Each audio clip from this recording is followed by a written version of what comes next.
I was raised in a village with one rule: never light a fire on the hill. When I was a child, the hill that rose just outside our village was the first thing you saw each morning and the last thing you saw before night fell. It wasn't much to look at in daylight, just a wide slope covered in wiry grass and broken stones, with a few crooked trees leaning against the sky like old men too tired to stand straight. But at night, no one went near it. My grandparents, my parents, the neighbors, they all treated it the same. As if the hill was just another piece of land by day, and something else entirely once the sun went down. The rule was simple, spoken often enough that it became instinct: never light a fire on the hill. As a child, I asked why, of course. Why not a lantern? Why not a bonfire if we wanted to celebrate? The older villagers would just shake their heads. "It's not for us to call them," my grandmother said once, her wrinkled hand tightening on her rosary. That was the only explanation I ever got, but her voice carried a weight that made me stop asking. Even the children learned to repeat it like scripture: don't light a fire on the hill. Don't draw their eyes. Still, when you grow up surrounded by mystery, curiosity doesn't die. It festers. By the time I was a teenager, the rule wasn't protection anymore, it was a dare. A handful of us, restless and foolish, whispered about it whenever we were sure no adults could hear. What would really happen if we broke it? Would we summon devils? Would the dead crawl out of the grass?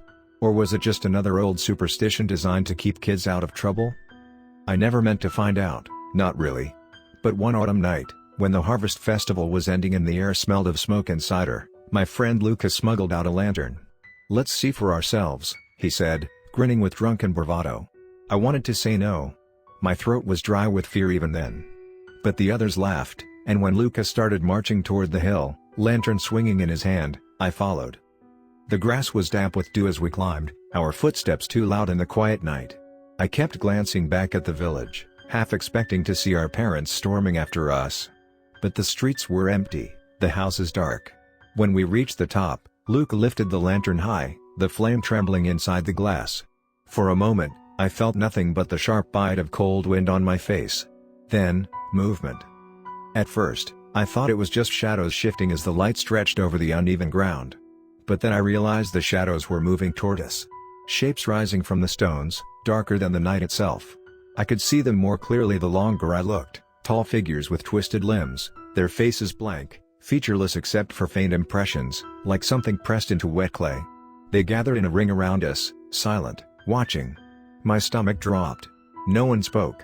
Not even Luca. He was clutching the lantern now, not swinging it, as if he was afraid to let go. And then one of the figures leaned forward, its neck bending too far, its empty face inches from his. In the flame's reflection, I thought I saw something shift across its surface, like features trying to form. Luca's features. I don't remember screaming, but I must have, because suddenly I was running down the hill, my lungs burning, my feet slipping on the wet grass. Behind me, I heard the glass of the lantern shatter. Heard Luca cry out once, sharp and cut short. The sound was swallowed by the night. I never saw him again. The villagers didn't ask where Luca went. They didn't search. They didn't even speak his name after that night. It was as though they had been expecting it. And I learned the truth in their silence: the fire isn't just dangerous, it's an invitation. A beacon. And once the hill notices you, it doesn't forget. Now, years later, I sometimes wake in the dead of night to the faint smell of smoke drifting through my window. And when I look up at the hill, I see tiny flickers of light moving where no lantern should be. The shapes are still there, waiting. And sometimes, just for a moment, I see a face among them, one I used to know. Luca, with his mouth open wide, as if he's trying to call me closer. And every night, I pray I never hear my name carried on the wind. The older I grew, the more the hill seemed to breathe. During the day, its slopes looked harmless, covered in tall, whispering grass and a crown of twisted trees that had somehow never shed their leaves, no matter the season. But at night, that same crown loomed like a mass of watching eyes. The villagers warned us to keep our curtains drawn if our homes faced the hill. They said light traveled in ways it wasn't supposed to up there. I didn't understand what they meant until one winter evening, when my candlelight flickered, dimmed, and then stretched, not across my room, but upward, toward the slope. It was as though the hill had inhaled the glow, feeding on it. My candle burned weaker that night, as if something had tasted it and decided to let me keep the scraps.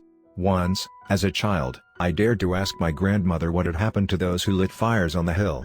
Her face twisted, as if my words had cut her. She hushed me sharply, then whispered that some rules aren't made to protect the land from us, but to protect us from the land. I pressed further, too curious for my own good, and she finally broke. She told me about the Winter of Ash, a season long before my birth, when a desperate villager had built a fire on the hill to survive a storm. For 3 nights, the flame burned brightly.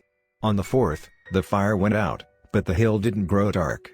Instead, a new light appeared, pale, green, and sickly, as if the ground itself was burning from the inside. When morning came, the storm had cleared, but the village had lost nearly half its people. They said their names had been called by something from the hill, and those who answered were gone before anyone could stop them. Their homes stood empty, doors ajar, food still warm on the table. My grandmother stopped speaking after that, but I never forgot the tremor in her voice. Years passed, and the village seemed to forget, though the fear never left. They masked it with laughter during festivals, with prayers before harvest, but it always returned when the wind blew from the hill.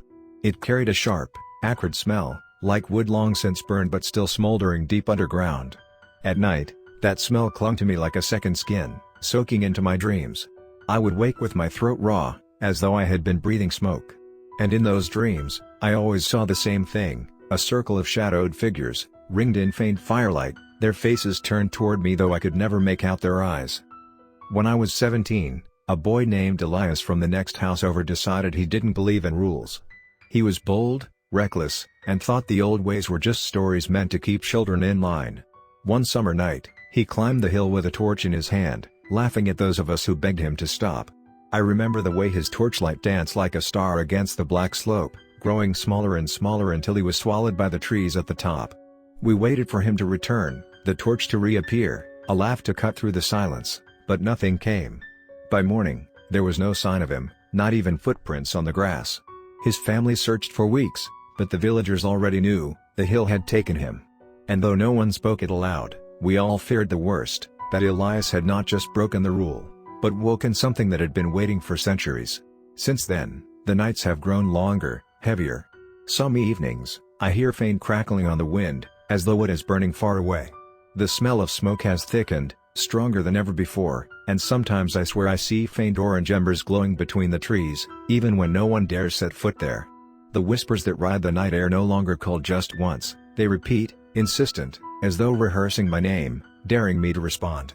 My grandmother says the hill remembers. My mother says it hungers. And I know, deep down, that both are true. The other night, as I lay in bed, I thought I saw Elias's face in the window, pale, ash-streaked, and watching.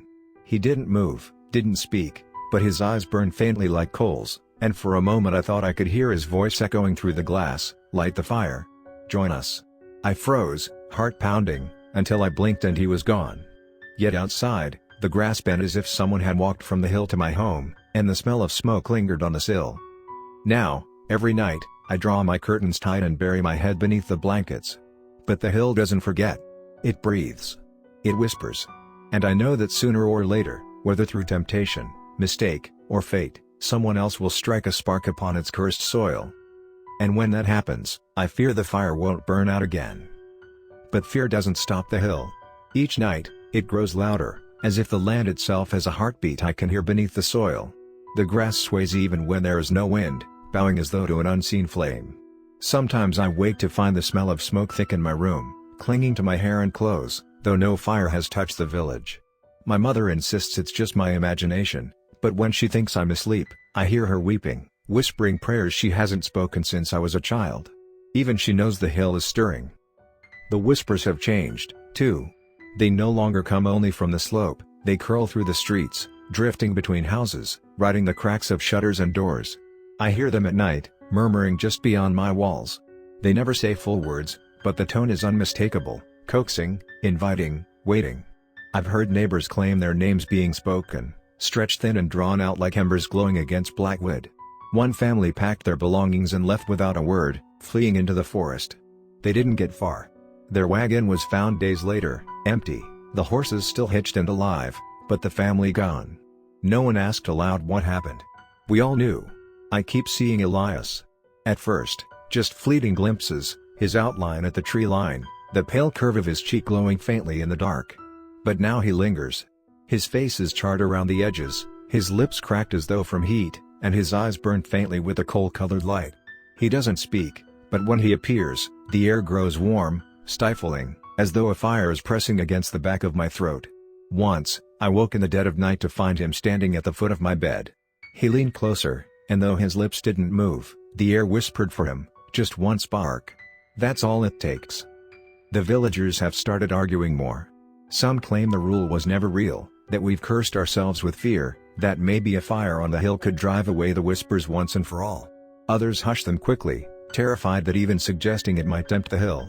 My grandmother barely leaves her room now. She says she hears voices from the crown of trees, calling her by the name she had as a girl. She told me once that the hill doesn't just ache, it trades. And if it asks long enough, eventually someone will answer. 2 nights ago, I woke to the sound of crackling wood, so sharp and clear it felt like a fire was roaring inside my own walls. But when I ran outside, there was nothing but the glow at the top of the hill. It wasn't the orange of fire, but a pale, green flame, flickering and twisting like it had been pulled from the depths of the earth itself.